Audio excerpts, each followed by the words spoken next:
Welcome to the Fear and Greed Business News Afternoon Report for Thursday, the 25th of January 2024. I'm Sean Aylmer. Every afternoon, we've got the 5 stories that happened today that you need to know about. Story number 1, the S&P ASX 200 closed up another 0.5% today to 7,555 points, with the materials and energy companies leading the way. Healthcare stocks also outperformed, while real estate investment trusts and tech stocks were the laggards. Among the large caps, Wesfarmers was up a couple of percent. The banks were mixed and WiseTech Global dropped 2.5%. In corporate news, Incitec Pivot's share price jumped 5% after the fertiliser manufacturer unveiled plans to return about $500 million to shareholders, and the energy giant Santos said it's increased the budget for its troubled Barossa gas project by as much as $300 million. Also, ResMed's second quarter results showed year-on-year revenue growth of about 12%, and that helped push up its share price by 6% today, one of the best on the market.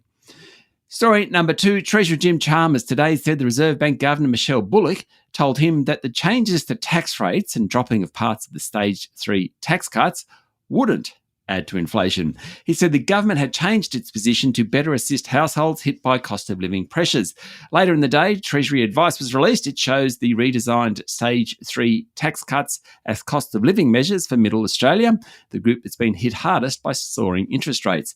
Treasury says the redesigned tax cuts will cost an extra $1.3 billion over 4 years and be broadly revenue neutral versus the existing plan, and that, as such, will not pump any additional money into the economy and therefore not put more pressure on the Reserve Bank to hike interest rates. Of course, that's what Treasury says. We'll need to wait and see if they're right. Prime Minister Anthony Albanese spent much of his day fighting off a tax that he'd broken an election promise. Story number 3, another day, another lithium miner story.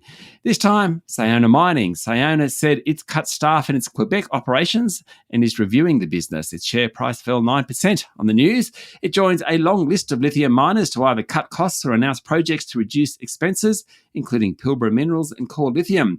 Earlier in the week, lenders to Liontown Resources withdrew a $760 million loan offer on the back of those falling lithium prices. There's some good news in the sector. Mineral Resources shares jumped 7% today after it kept its volumes and cost guidance unchanged for this fiscal year. MinRes said its 3 mines in Western Australia remain profitable despite all those falling prices.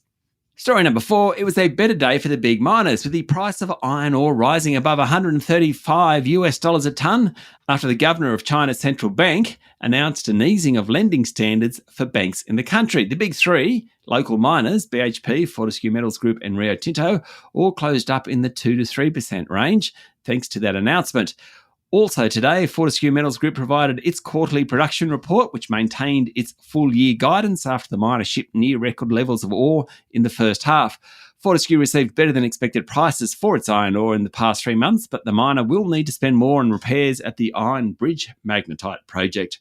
And finally, story number 5, British billionaire Joe Lewis, whose family owns English Premier League football club Tottenham Hotspur, has pleaded guilty to securities fraud charges, resolving an insider trading case in which prosecutors accused him of tipping off pilots, personal assistants and romantic partners about companies in which he invested.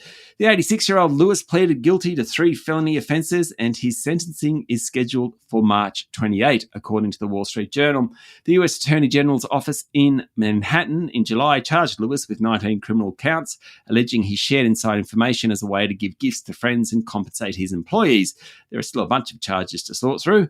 Lewis came to the US voluntarily to surrender and was released on a $300 million bond. $300 million, a lot of money. It was secured by his yacht and a private plane. Of course it was.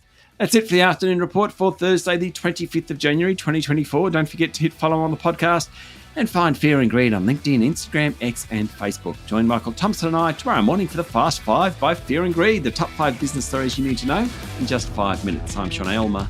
Enjoy your evening.